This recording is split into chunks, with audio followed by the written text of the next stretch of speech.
Welcome to another episode of Resortera Waves, the World Cup edition. We're going to go over the projective 11 for El Tri tomorrow against Saudi Arabia. I think Oscar and I have processed a little bit that defeat against Argentina and all the thoughts. I think we've heard many, we've read many. Um, I don't know, Oscar, about you, but that Los Maestros en la Jugada with La Volpe, Larcamón, Jimmy Lozano, Ricardo Peláez, Mauro Moranesi. Excellent, no? And I think, I take away a lot what Larcamon says, who Larcamon is basically on the verge of being announced as the next Leon manager. He says something along the lines, you can't make that many drastic decisions based on 3 games in 10 days, no? That there's something good and there's something bad, in every process. So La Volpe had his things. I personally think La Volpe had more than Aguirre, although Aguirre says that his 2002 side finished better than La Volpe's 2006 side in the World Cup. Still the same ending, whatever, blah, blah. But excellent table, no, that one, Oscar. I think a lot of people, if you have a chance, go to YouTube and just watch as many as you can from those episodes. Yeah, Nayib, I think just the two emojis to describe it is this one, if you can see it, or this one. It's just I mean, we talked about it a little bit, we were kind of ranting off against the Argentina game, Mexico game. But that's what I think the Mexican Federation needs. Yeah. Those type of football minds, they're not always going to agree with everything, but at the end of the day, their objective is how could we approach the Mexican game? How could we progress? Yeah, yeah. I think like I said, I think all of them. I mean, it was just super, super, Yeah, no, it's super always good to hear informative. viewpoints, no, from all of them. No, everyone has had different positions in Mexican football. And I think that is very important. There's this, for example, Jimmy Lozano was coached by La Volpe and even I think Aguirre at some point. So for him to be on that table, and then of course Larcamon is basically the manager that came out of nowhere from South America, and look what he did with Puebla. um, Camoranesi is still, special. He came through Mexico before going to Europe and look, ended up playing for Italy and stuff. So, I think it's a great table for analysis, no? Something that's different. There is Hmm. shouting still sometimes, but it's because, But they're it's arguing on good. something. It's it's stuff that they're shouting and banter, but it it brings forth to the conversation rather than just saying stuff for view and clicks, in my opinion. Yeah, yeah, yeah. So, I mean, But yeah, but I think overall, I think it's healthy. I think it's the biggest, supposedly one of the biggest, turnouts or biggest TV things going on in Mexico is this table that literally happens every night. And I think that's good. That's good. I mean, I think there's a lot of people that have done this before as well, but maybe they didn't have the notoriety or the eyes or the fame that an Aguirre, La Volpe, Peláez will have, no? Larcamón as well. But I think it's intriguing to see these type of options because it does make it look like the Mexican football fan does consume that sort of show, no? And hmm you like we said, I think it's very important to like hear different viewpoints. I think Camoranesi is the one that basically says, you got to look at the talent that you have. You got to be coherencia. You got this talent and you're shooting for this. I mean, but you got to be very, very um, critical also of what you have, no? And like we said on the past show about the Argentina game, there is a regression. There is a sort of sense that the Mexican national team doesn't have that many options on other field positions, no? And then, hmm of course, you see the decisions of, when we started recording this, is Edson was left on the bench, but it's looking like he'll be starting in the game against Saudi Arabia. This is a projected lineup. I mean, I've seen it in a couple of places. It's been there. I think Marca Claro has this one specifically. But as you can see, um, you have Moreno, Montes, Sanchez, Gallardo. Edson is back in the 11. Chavez, the big surprise is Orbelin. Orbelin hasn't had a single minute in this World Cup, but he appears in the starting 11 here. Chucky, Vega, and Martin. Your first impression on this 11, Oscar? I mean, he's going back to the default, right? Yeah.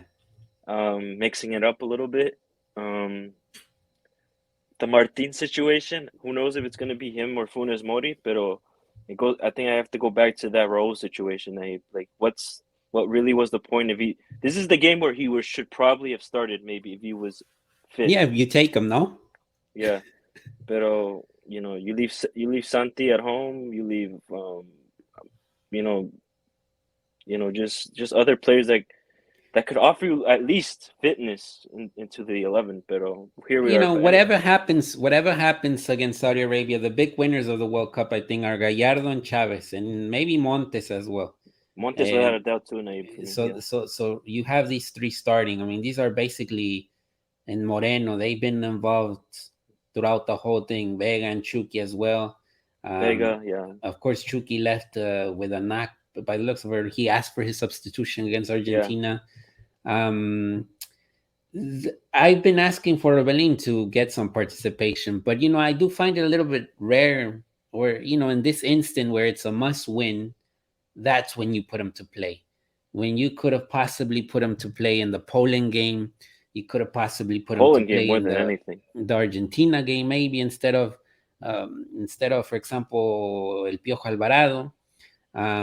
So it's a big question mark in my opinion of what we're gonna see from him. It's sort of you're put there in the position to do something, but of course I think there'll be a lot of pressure involved. No, it's sort of like a lot of mixture of emotions. You Hmm. do there's a certain amount of goals that they have to score.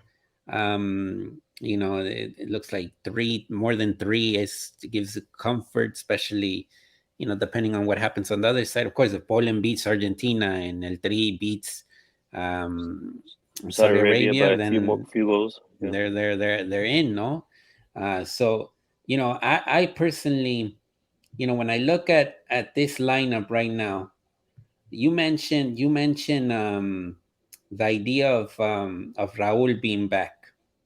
So how would a lineup look with Funes Mori and Raul? So let's say if Oh, he decides to go with like who you four dropping, two. Nayib then? That's the thing. I think I'm trying to see right now. I'm working on something. I think Chelis was saying it today. I think we would have to do we would have to do we would have to play with this. It's very offensive, but Chucky on the wing and Vega, they're gonna have to coming back, no? Hmm. And pero jugártela if you really want to score a lot of goals and see if una entra. Of course, we're talking about a team that hasn't scored in the World Cup yet, which I think. But this would be a 4-4-2 with Edson here, Chavez, Vega outside, and Chucky. Um, it is what it is, no? In a must-win scenario, and of course there'll be some openings in the back, maybe defensively, but I think this is the way to go if you really want to put goals on the net. Yeah, Nayib, definitely. I mean, from that logic, yeah, you would. That does make a lot of sense, but I think a lot of people are still forgetting Saudi Arabia. I don't know if anyone. I mentioned to you that I watched Yeah, you the watched game him. again for the Argentina game, and second half of the Poland game, and they're a good team, Nayib. Cuidado con esos for like really, because think about it too. They can still kind of advance, right? They just got to win us by a couple goals, few goals as well. The Yeah, goal. yeah, Um. So if they win, they get 6 points, right?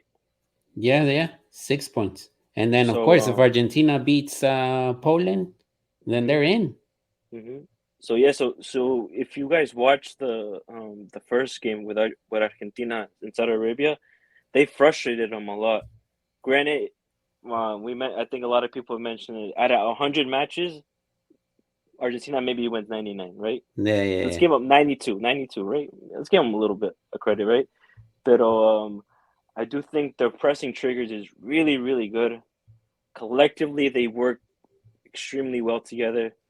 They're brave. They're physical. Mexican teams always struggle with the physical side. So I would just be careful. The only thing is that I would like to see is tonight is I want us to do the pressure triggers a little bit more.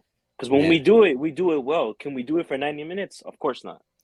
I yeah. don't think any World Cup team has been able to. If you guys have seen the matches, but if we can trigger those pressure points, because that's how Poland did it, a mistake, and Lewandowski was in it, and he got The his goal. second goal, right?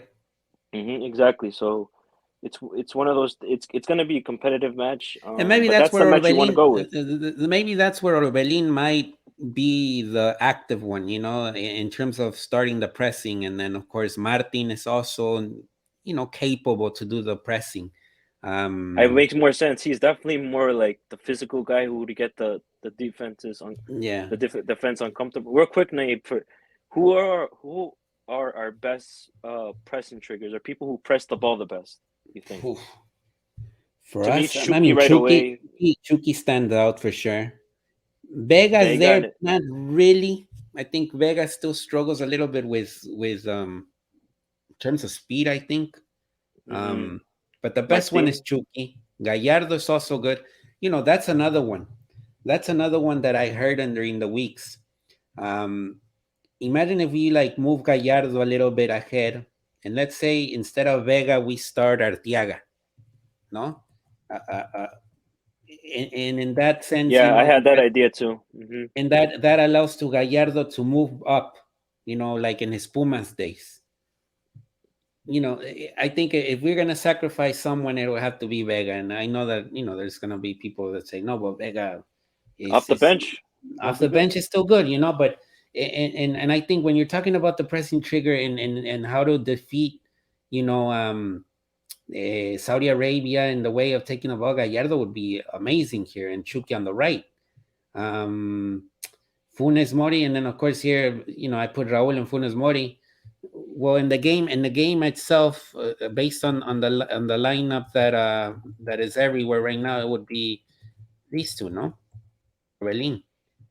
So Martin will be here. I think that would look better, no? Yeah, no, but I had that same idea with the Gallardo thing. Yeah, If we did the standard 4-3-3, I would just sacrifice, yeah, Vega, to be honest, because think about it. Would you rather have Antuna coming off the bench, which is decent, and yeah, then or you get Vega, and then we've seen it with, especially in the Tata era, he comes in good. He got that winner against Jamaica, was it? yeah. I think Qualifiers, Jamaica. I understand, but every time he's coming off the bench, he just looks really Yeah, and I think fresh. and I don't know who it was, to be honest, who brought this up. I don't know if it was Carrillo, if it was La Volpe, um, or someone, but someone brought this idea up of putting Gallardo more up ahead. Considering that Arteaga is not a bad defender. Arteaga looked pretty good in the game against Colombia, the last friendly. But since then, Martino just stopped using them. Hmm. Um, but in this game where you need to score and you need some sort of balance, like you said, it's not a bad idea, that one. Um, but that's ideas that we set up here on Resortera Wave, and of course, Tata has another thing in mind. But yeah, I think very important to note. Um, so the team hasn't scored a goal. Uh, the worst World Cup was in 1978. In that same World Cup, in the group, Poland was part of the group. So Hmm. now Poland is back in the group again. Um, but I think it's important for the team to leave this tournament with sort of like, okay, con carácter, with attitude, with garra at With pride least. and more than I. It's more about the pride right now, because there's a good chance that they will be eliminated. I mean, a lot of things have to work. The number of goals you scored, the number um, of goals in the other game, all that comes into play. I think, for now, El Tri is the irse con honor and see what happens, no? But of Hmm. course, like you said, Saudi Arabia won't be easy. Saudi Arabia, we saw today the Iran US game. It wasn't easy for the US to get the win against Iran. And I think Asia in this World Cup, it's a moment One for of the them. big surprises, yeah. It's a big moment for them, and we'll see what happens with Korea and Japan, which technically speaking, are the most, advanced sides. Australia in Okay. there as well, but Japan, Korea, we'll find out. But yeah, I think quick points. Orbelin is in the mix to be a starter. That's a surprise. Um, and then the point that you brought up of Raul, no? If Raul, you bring Raul to this moment, put him in the 11 somewhere or another, no? It's like, but it's looking like Martin will get the approval. Yeah, Nayib. It'll be interesting. Like I said, I think. I mean, it's hard to like say everything goes to plan, Nayib. We scored three past Saudi Arabia somehow, and Poland does us a favor, right? Nah, We go into the round of 16. Let's say based on what the circumstances are with the France group, we get France. If we approach the game how we approached the Argentina game, I'd rather just crash out now. Because if you're not gonna play with character, with pride, I mean, if you saw Tata's press conference after the Argentina game and saw it completely, not just in clips, nah, I mean, obviously he was frustrated, and he at that given time he didn't want to speak to the press. yeah, yeah, yeah, But if you could clearly see his intentions behind that game against Argentina, and it really is kind of shameful in a way because how is it in the 2014 World Cup we were in worse form. We barely qualified. Maybe we had a little bit more players in Europe, yeah, but collectively the morale of the team, I guess everything resets because it's a World Cup. But Piojo pulled out a decent to good tournament. Same thing with Profe Osorio. Even though he was questioned from day one at the World Cup, he still played attractive minus the Sweden game. Even against Brazil, we still played. If people haven't watched that replay, watch the first 30 minutes. We played beautiful. nah, And then this one with Tata, he played with fear. He wanted to go for the zero, and in that, you know, when at least when I process it, if you want to defend the zero and just not concede, you might want to have the best defensive people on the pitch, and he doesn't have Edson.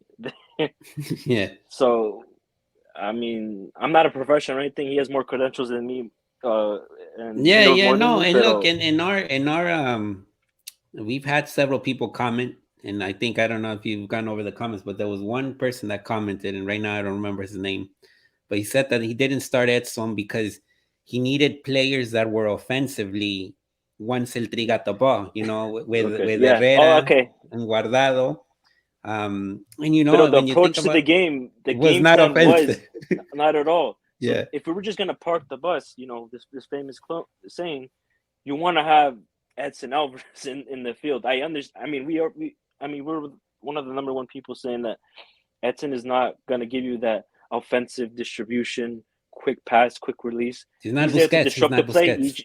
Exactly. He's there to disrupt the play and provide his defensive qualities, which is really good. And I think tomorrow is a great test for Edson and Chavez, because technically Chavez is the most gifted right now in terms of starting play, and Edson is the one that we always say, well, he's very well suited in that double pivot with someone that is capable to do the creation, and he figures out the defensive area supporting the center backs. Tomorrow's a big test in that sense, because if those two start, I'm not going to say this is the future, but this is probably the two main midfielders for the next proceso. If they succeed tomorrow, I think it's a good aliciente or something positive to end this what has been a very bad World Cup, no, in general. But I think that's a good point you bring up. I mean, it is what it is with in terms of the decisions that Yeah. the expression. You got to have a competitive mindset, no? And I think El Tri has lacked a little bit that competitive mindset in this World Cup. Um, they haven't been on the same level. Everyone hasn't been on the same page. I think some players have understood it and others haven't. Like we said, Gallardo, Chavez, Montes, impeccable. I mean, I think it's been extraordinary the way they've showcased it. And look, let it be known, Ochoa Nayib, I got to for Ochoa. that penalty Because we would be at 0 points right now if it wasn't for him. We got to give him credit there. Yeah, I got yeah, to give yeah, him credit more than yeah, anything. and it goes to that debate, you know, of these players that I just mentioned are in Liga MX. They're not in Europe. They're not. But I think it's something to consider. No, you have to find the right balance, the right mix, um, to in order to compete against the best sides. No, and I think what this World Cup has taught us is that the gaps are closing. As much as we think that the center of football right now is Europe. But when you see Iran competing, when you see Saudi Arabia competing, when you see Japan getting these results, and Senegal today against Ecuador, those type Yeah, of so results, disappointing. Yeah. those type of results show you a little bit of where the football is heading. No, so I think to close it out, hope for the best tomorrow for El Tri, so for them to get the result, and we'll be back in Resortera Wave, analyzing that match against Saudi Arabia, if it's the end or if it's still the continuation of the Tata Martino era. No, I think it's pretty clear that once this ends, it's the end of the Tata Martino era. It either ends tomorrow or it could continue on and for several days. Any closing thoughts, Oscar? No, no, thanks. Like I said, hopefully we can we can go high on a high note more than anything. Win or lose, draw, even at this Yeah. point. But just play with pride. I guess play for themselves more than anything. If it's not for you, the shirt. Play for Um, Canelo, eh? Play for Canelo. Play for Canelo, exactly. Or you guys gonna get beat. You guys get home. But, um, well, but yes, let's leave it at that. Let's Play leave it for like Canelo that. Play tomorrow. for Canelo tomorrow, man.